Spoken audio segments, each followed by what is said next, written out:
Welcome to the 21st episode of BINJ Live. I'm one of your hosts, Jason Pramas, Executive Director of the Boston Institute for Nonprofit Journalism. And let's see if I can get this right. Over here is... Chris Faraone. So, they say that 98% of podcasts that make it to 21 episodes become, end up doing $1 million in year two. Oh, good. We haven't done any money yet, so that'd be cool. In corporate ad revenue. I know we're running a little late here. I got to put on my beard wax on screen. Usually we do all of our primping and get all of that done. Should we have background? Oh, yeah. We see our makeup people. Background music for one? Yeah. No, did you put one time? I don't know. Is that? Yeah, we have it here. It's like this AI generated tripe. I put on like chill hop here. Watch or listen, I should say. There you go. That's Chris's funky, Oh, God, that is terrible, man. Chill hop, beard waxing music. Yes. Well, I bet if we made a short of just me waxing the beard with that music, probably do better than it'd be good. Yeah, probably do some numbers. I mean, you're really supposed to cut 30 shorts out of an hour-long episode, so. Oh man. I know. All these rules made by people who care about nothing but the clicks. What are you gonna do? I'll just turn that off. So, what we're gonna do? That was getting creepy really quick. It was. We're gonna have sort of a, I don't know about discombobulated episode, but a more free-form one, like we do sometimes. Last week, for those faithful viewers, might recall that I said this week we're talking to our colleague Shira Lasharan, but it turns out that's next week. I was mistaken. So we'll be talking to Shira next week.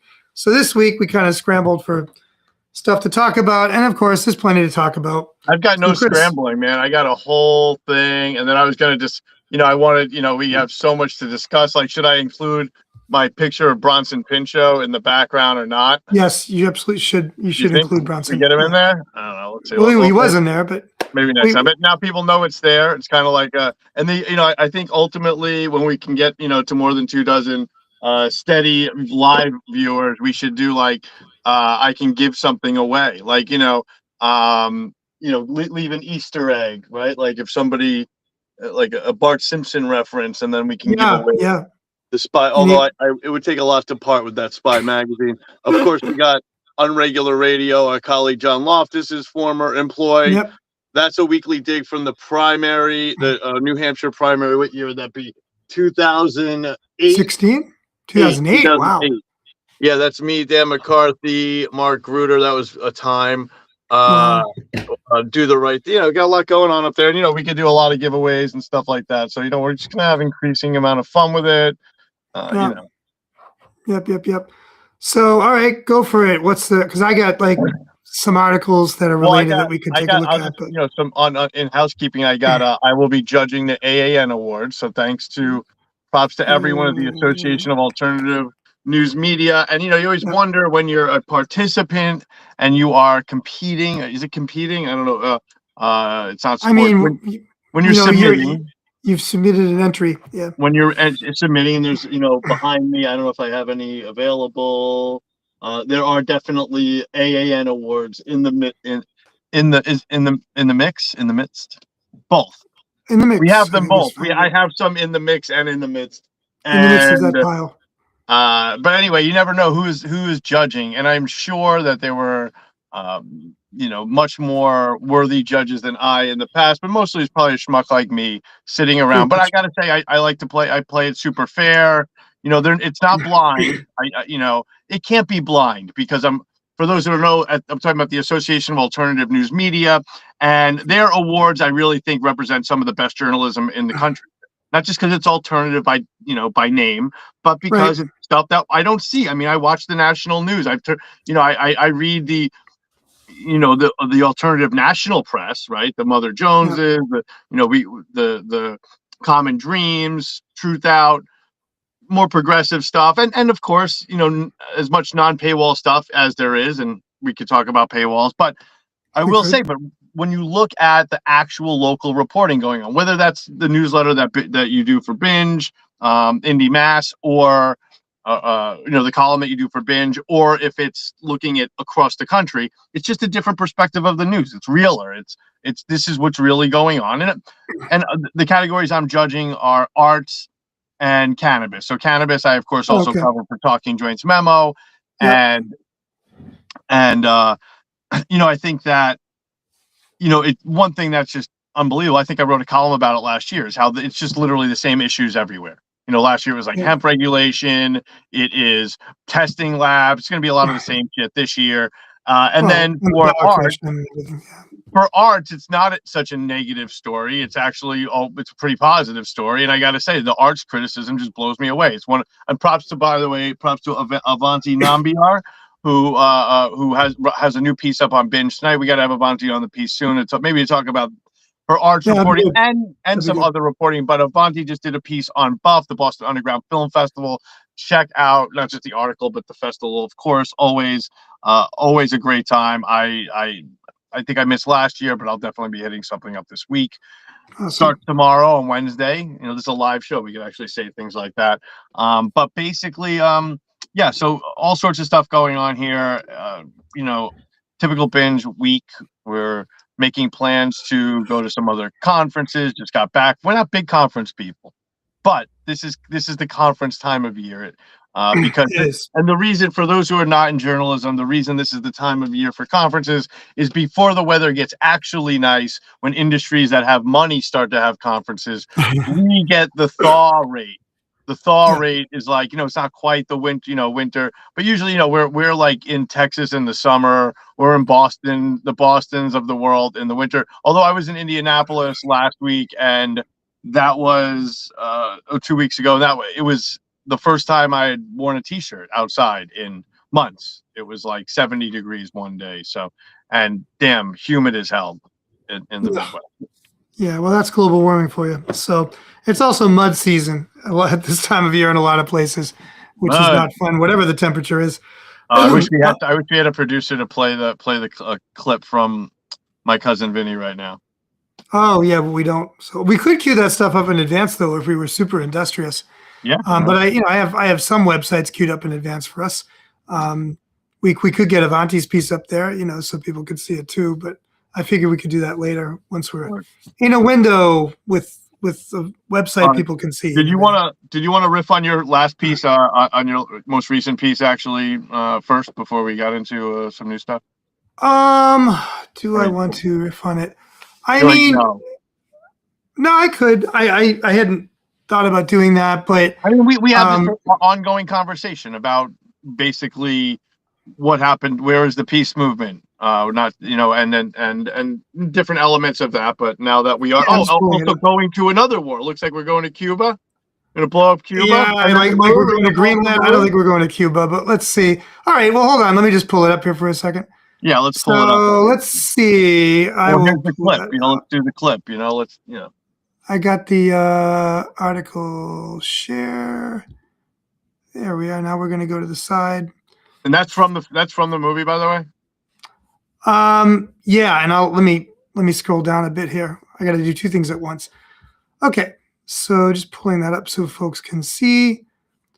That's an image from the movie Porco Rosso by Hayao Miyazaki, famous Japanese anime director, animated film director. Some people certainly think he's, the best ever at that kind of stuff, and that he has a lot of the best talent ever, even in the films that he didn't personally direct, personally write. But this one he did in 1992, and it's funny because I have an arts background and everything, and yet it's fairly rare for me to talk about culture or the arts, like when I'm talking politics, at least, which is what I'm more likely to write about. And in this case, I was just saying, kind of bouncing off an editorial I did the week before for BINJ.news, where I was asking different kinds of organizations that have different opinions around the Iraq, here I go again, the Iran war. Right, let's not get ahead of ourselves. I thought it would be good, because the situation is so complicated, to invite folks with both pro and anti-war positions, and there are various kinds of both, which I went into in that editorial, to hold forth in our opinion pages, and no one's exactly leapt at that, right? But then last week I was like, a bunch of things were running through my head at once, and I was feeling like I personally have run into quite a bit of anti-war cultural works, in my life. They had an effect on me. A lot of them were movies, but not all movies. The comic books, just regular art, like visual art that you'd see, even different kinds of performance art, some of which I've even participated in and over the years. And I'm like, it's not a secret that, right, Chris, that war is bad, that you don't want to have a war, right? It's increasingly a secret, I believe. I don't know, but go on. I mean, this is what I was thinking about anyway. And I had just been talking to one of our interns about this movie, Porco Rosso, in the context of a discussion about, in this case, a Japanese director's portrayal of European art and architecture, and why that happens so frequently in a lot of, especially anime, right, that's done in Japan. And when I started coming up with examples of, a Japanese film that's using European sort of visual elements, I thought of a couple Miyazaki movies and one done under his studio, like right off the top of my head. Miyazaki himself directed Howl's Moving Castle, and then Porco Rosso, which I'll come back to. And then another director with him did a really ultra tragic anti-war film called Grave of the Fireflies, which follows these two children right at the end of World War II, when the U.S. was firebombing every major Japanese city except Kyoto, which was where the emperor lived, and they kind of had decided not to touch Kyoto the same way. But over 60 other Japanese cities were bombed, often firebombed, therefore burned to the ground effectively. Whatever one wants to say about Japanese war crimes in World War II, and there were many. Certainly, the U.S. committed a series of war crimes in that kind of aerial bombardment of civilian populations, and so on and so forth. So that movie's quite striking, but that's not the one that made me kind of think along the lines of discussing the Iran war and how, I don't know, maybe you've seen more than me, but I'm actively looking, and yeah, there's some anti-war ferment, but it's not even as significant as what we did during, the first Gulf War and the second Gulf War when I was younger and stuff like that. I don't know. Yeah, I don't think it's even close. So, in the piece, no, I don't think so at all. Certainly not in Boston. Boston. I didn't even realize that's where you were going that far back. I was even saying it's not even close to 2001.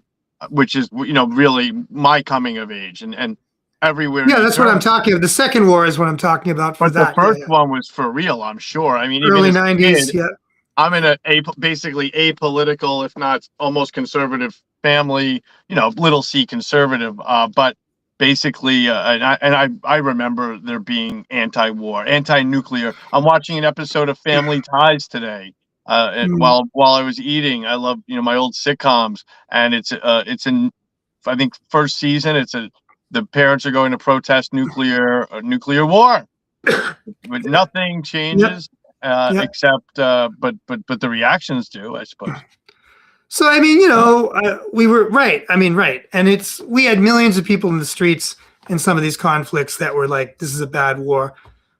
We also had a lot more support on the right wing.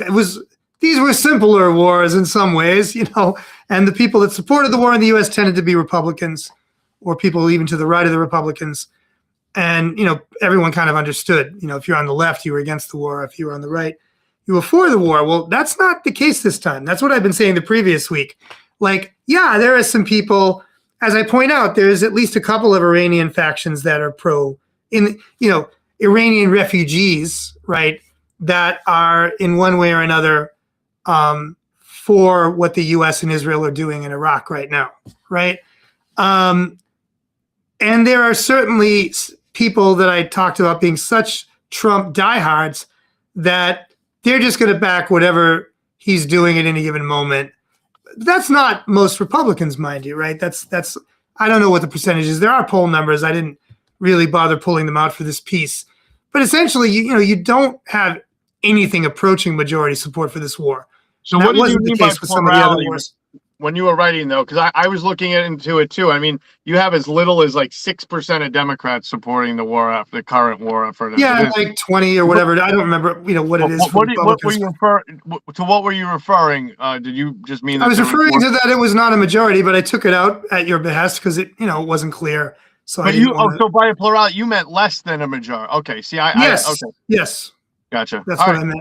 No, but I didn't write that. I wrote it a little bit differently so that it'd be more clear, and so you were right to flag it.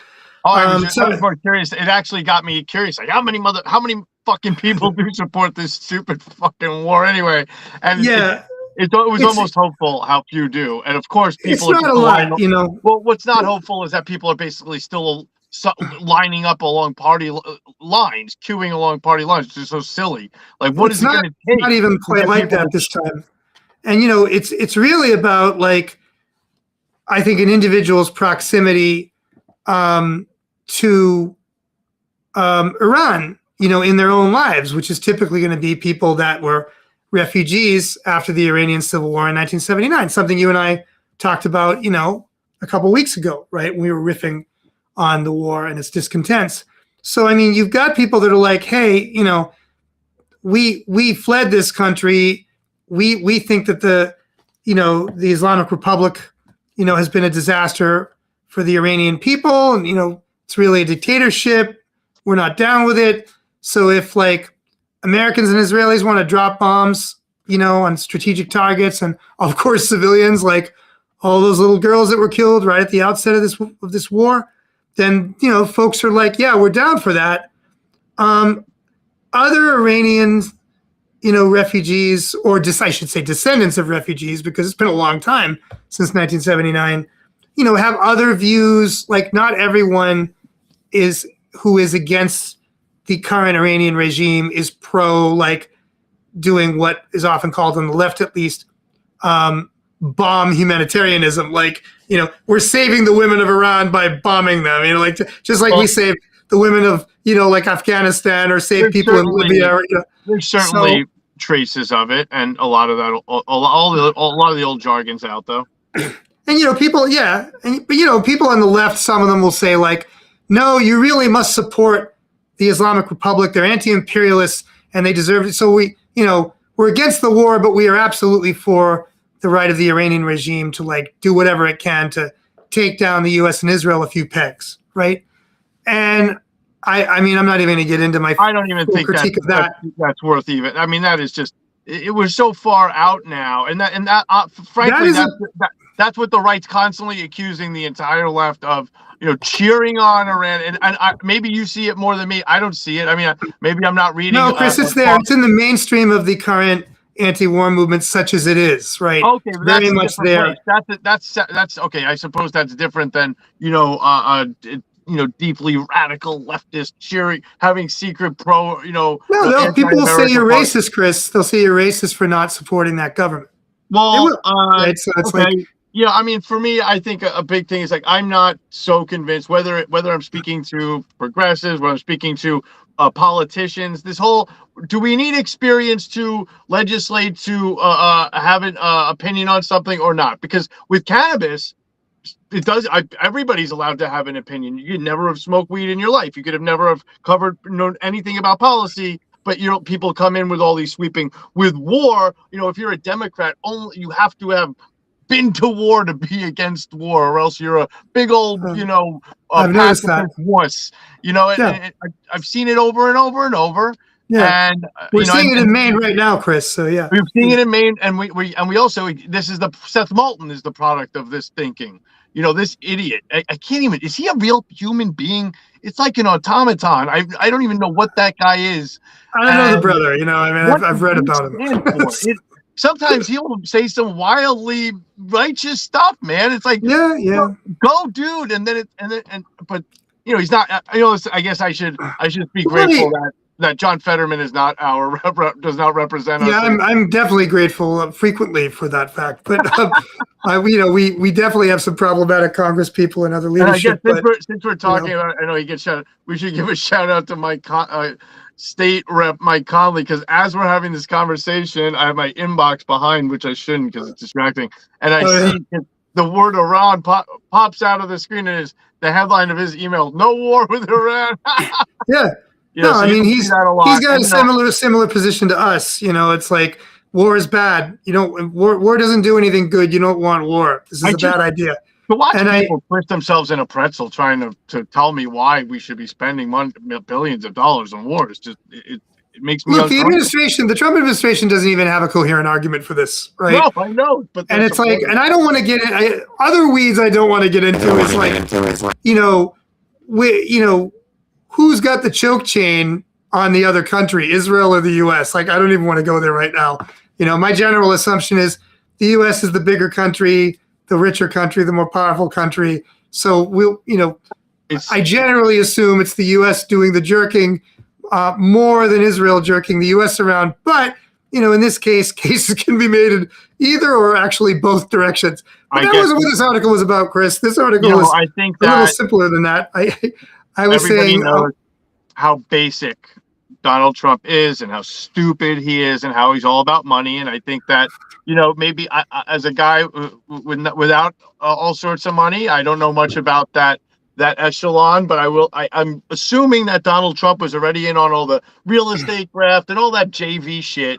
But, after one term and then they get stuck with him again, they're like, all right, we're going to explain to you and your idiot fucking family how there's more money to be made on war, the thing you purport to be against, and than any of this other childish, building a building. We knocked down, much easier to knock down a building than to put one up, Donald. And that's what we're dealing with. Well, that's what the people of multiple countries are dealing with right now, civilians across the Middle East. And also, I gotta say, I hate to sound like a bad comic in 2004, but here we are again with the coastal elites. The coastal elites, do we get more of a vote this time? Because clearly then is some rudimentary Iranian fucking nuke gonna drop on Wisconsin? I doubt it. It's not yet. Not yet. Give it time though. I mean, technology is improving for everyone, including the Iranians and their military. And there are other big players in the world, which is what, Russia, China, et cetera. And current U.S. leadership certainly doesn't like that fact that, we seem to be in more of a multipolar world now. The current leadership of the U.S. wants to be top dogs. And this is part of that. It's also true. We've got economic crisis looming, and this is making it worse now. Put it back on the screen. Yeah, put what back on the screen? Me and you. Oh, well, I was just going to go to the picture and finish up this little thing in this article before, just so we can do that. I know otherwise we're really tiny and people can't see us. So let me do that. Let me just go over here and let me put the graphic we have up on top where folks can see it. And then let me go back to my studio screen. Yeah, all right, that's fine. Okay, so there's this movie Porco Rosso, and I'm talking about basically my whole life I've been given that so many people in society generally don't like war, including and perhaps especially the people that fight these wars, maybe at the beginning people get super gung-ho, get super excited. I'm talking about soldiers now, about we're going to war, woohoo, but war is rough. War is bad. War is not a good time. And hell, you missed it. War is hell. It is hell. And that usually doesn't last, right?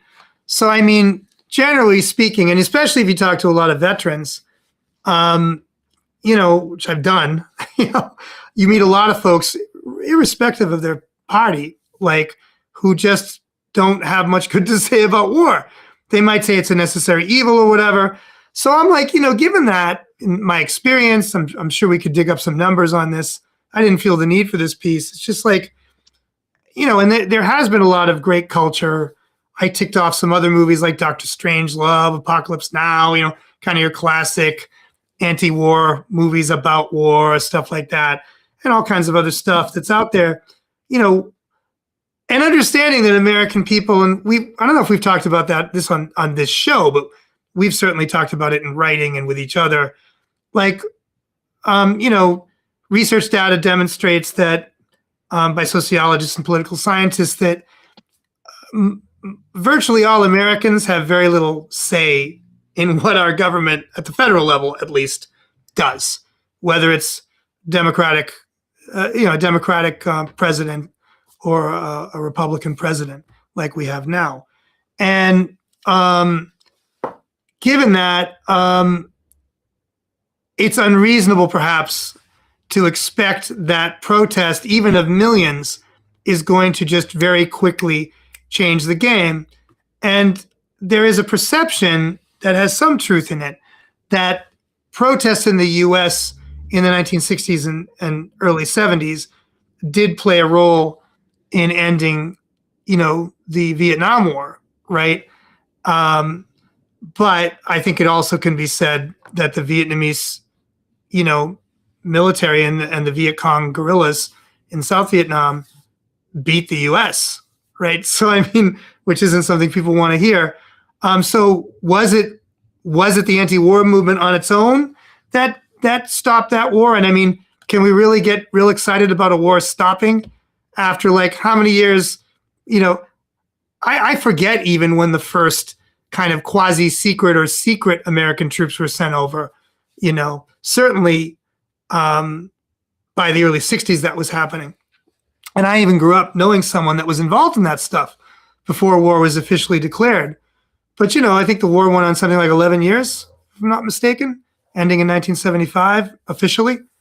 I don't think you can really say that protest ended the war. It played a role. Well, right now, and, I do feel that Americans had more say in the federal government back in those days, and that regular people had organizations like labor unions that had more power in politics. And they have their own problems, unions, and we could have a whole show on that stuff easily too. But generally speaking, it was better having more powerful unions for regular people, regular Americans, working people, than it is not having them. Having much less powerful unions like we do now. So returning to this thing, what are we looking at here? What is this picture that I've had up for too long, right? It's, so I'm investigating this question in this essay, like where's the anti-war movement basically? What can one do to make sure we have a bigger one that will at least change the tone of discussions around the Iran war that could affect politics over time? Well, okay, you're looking at a scene from the movie Porco Rosso, as I already mentioned, and we're seeing a bunch of, I don't know if folks know much about planes or whatever. Hayao Miyazaki's father was a designer of planes. One of his more recent movies actually is about his father, I believe, essentially, and how his father ended up designing, fighters for Japan in World War II, and that's why I think one of the reasons why Miyazaki's so strongly anti-war. But he's also, as his father was, he's into the beauty of flight, human flight, and the aesthetics and beauty of airplanes, especially in the World War I period. And that's what we're seeing here. We're seeing a bunch of World War I planes from many nations, right? And if folks go to our website, check out the piece, BINJ.news, check it out. You can zoom in and, look more carefully at it, or you can watch the movie. I even give you a link to do that for free in the piece. And, we have this main character named Porco Rosso that means red pig in Italian. And so I talk about this in the essay, in the, in my column, the Apparent Horizon column here. And Porco Rosso, the red pig, is a pilot, apparently a really good one. That's established early on in the movie. But he's also a pig. And this is never fully explained. Like, why is this dude a pig? Like, how did that even happen, right? It's kind of a magical realism sort of thing, which I like. A lot of people like it, obviously. And at a certain point in the middle of the movie, he's got this young sidekick, a young a young woman that's, or a teenage girl. That's often the case in Miyazaki movies. The protagonists are often young women or teenage girls, right?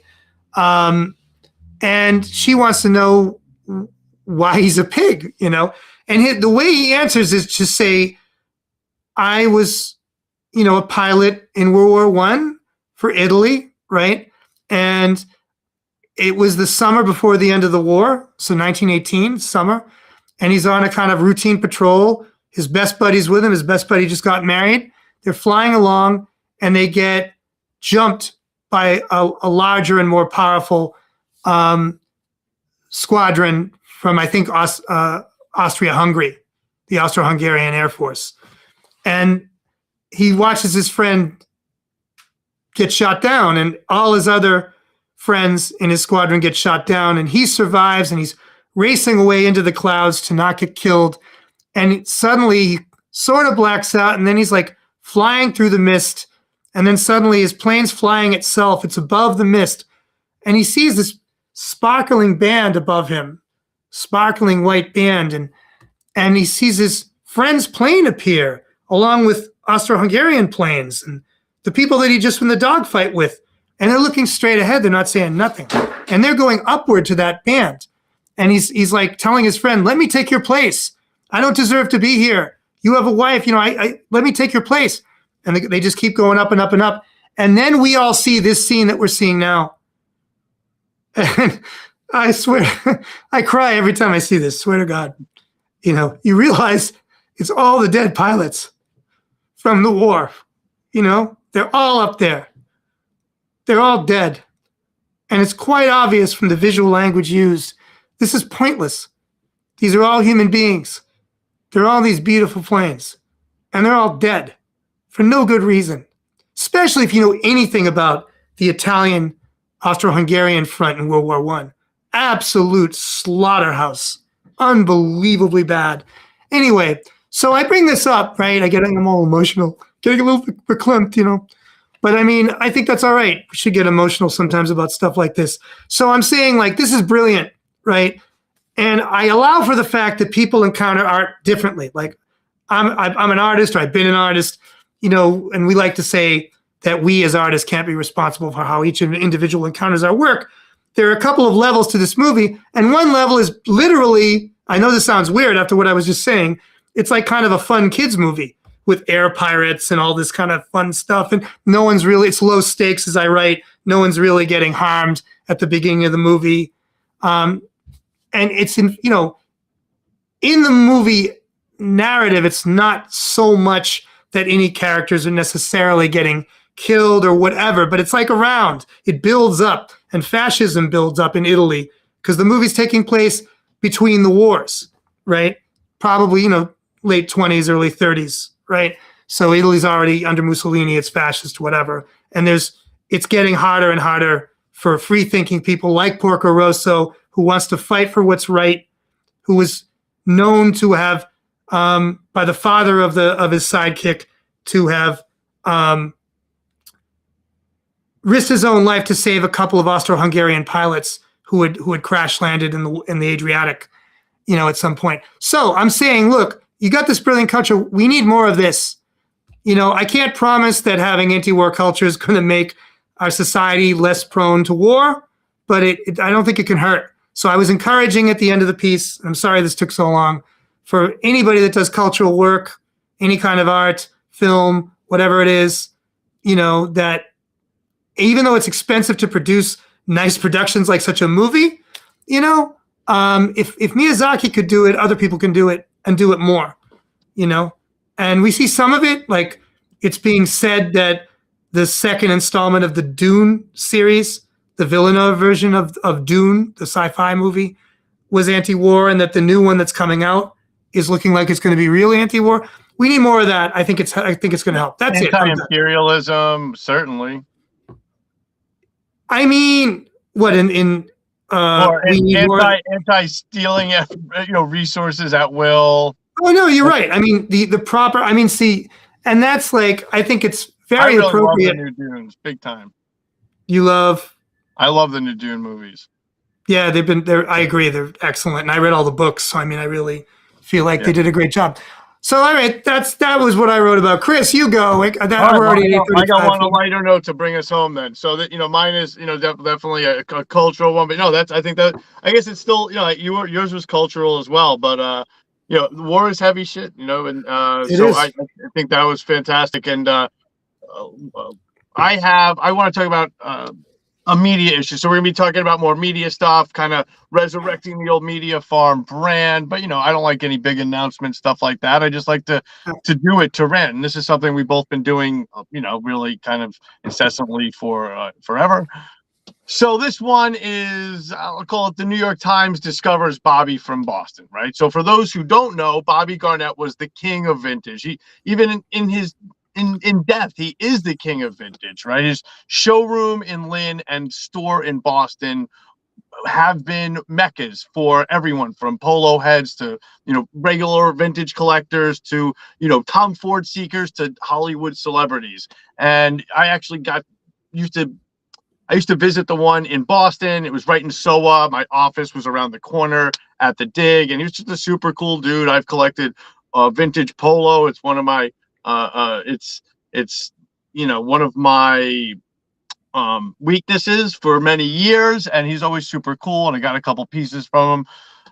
Great dude. And Garnett passed in 2016, but his legacy lives on in a million, like you name it, in movies and in the people who he taught. He taught half of the people who are doing vintage now. If you go to any of the big vintage fairs, I guess I should plug the one that I'm doing on March 29th in SoWa near the old Bobby from Boston store. Right. And yeah, half of the people, all these sorts of people in there, whether they knew him or worked for him or just got schooled by Bobby, they're doing that because of him, right? That's not necessarily my case. I don't sell clothing and stuff. I'm more of a media magazine guy, but that's neither here nor there. So there has never been a lack of like media attention on Bobby. Certainly I'm sure there could have been more. Boston always kind of gets slept on, even for a guy like him who was doing things, big things, again, working with Hollywood celebrities and real fashion icon, this guy, right? So there's never a lack of attention before or after his passing. All right. Magazines to world travelers stop there. It would get kind of like, those kind of like People magazine type mentions, like, this person stopped by Bobby from Boston. And by the way, the Boston store is not there anymore. Still has the Lynn warehouse, which is just the most unbelievable thing you've ever seen. I think they're open on Sundays, but we'll put that in the story link. So reporters like me, have included the store in countless roundups. Also, my point is, people knew about the store. It was not like this huge secret. Yet here comes the New York Times last week in 2026, planting its flag on the landmark. Okay, headline: Overlooked no more.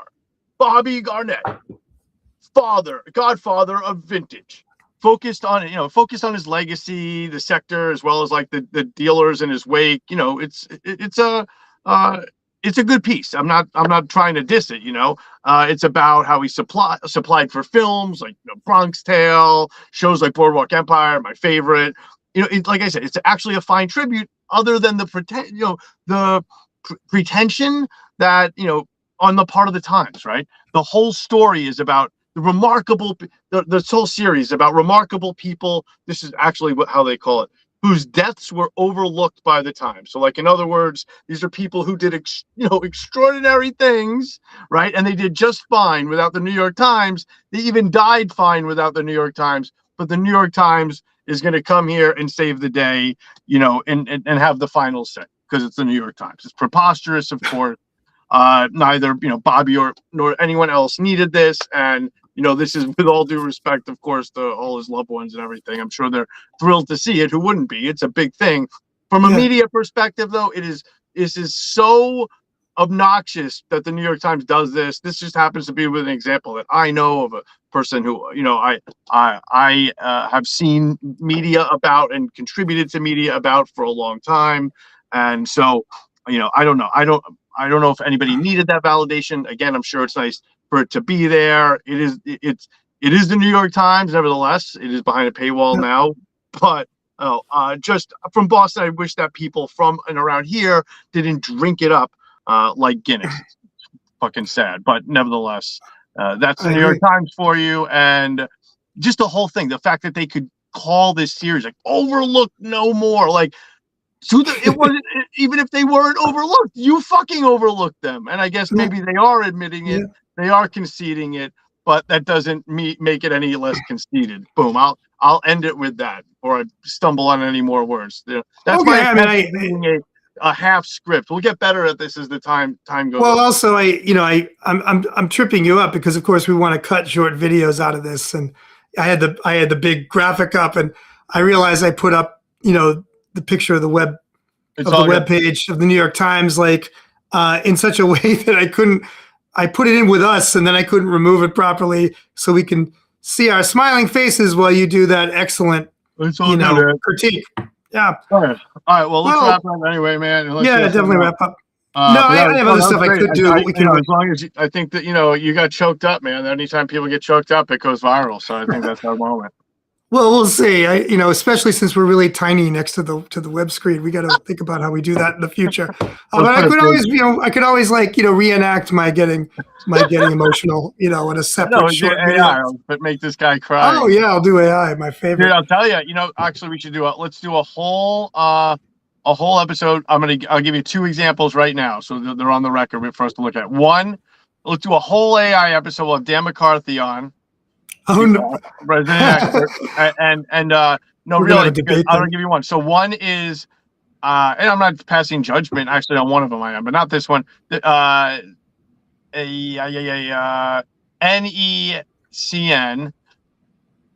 just a segment, a television segment on state police, and they used for B-roll clearly because it's like of the state police. Mm-hmm. Trainers who are going on trial for the death of a recruit. It's just like that kind of fuzzy, blurry formation of officers, like they're in boot camp, right? And so it was clearly AI use. And the other one I just took a screenshot of, so I'll remember, is just this. I'm not not like we have a million people watching, but just I don't want want this to go on because I'll get them I will report this when I report it. I don't want to do it this way. But there was actually a couple of Facebook groups that are just raising hell in their communities, and they're doing it. They basically take a police report, right, and then make an AI picture of that person, like holding a green card and a knife. And it's like, so if that person committed a murder at a movie theater, it'll be like them holding like a bloody gun with like in a boat, to Mexico or something. That's super helpful behavior. Yeah, that's great. It's fucking brutal. And I don't have to tell you what the comments are like. There's certainly a lot more activity. You do not, because I grew up here and any binge shit. But yeah, we listen. We're still here to report it. So okay, with that, I'm gonna get some rest tonight. But we'll chop it up. Okay. Well, see y'all next week, folks, and we definitely will have Cheryl Ashrin as our guest. So this time for sure. Are you gonna sing for us? Maybe we could try to get her to do that. Excellent. So next Tuesday at 8 p.m. We'll see y'all soon. Bye-bye, folks.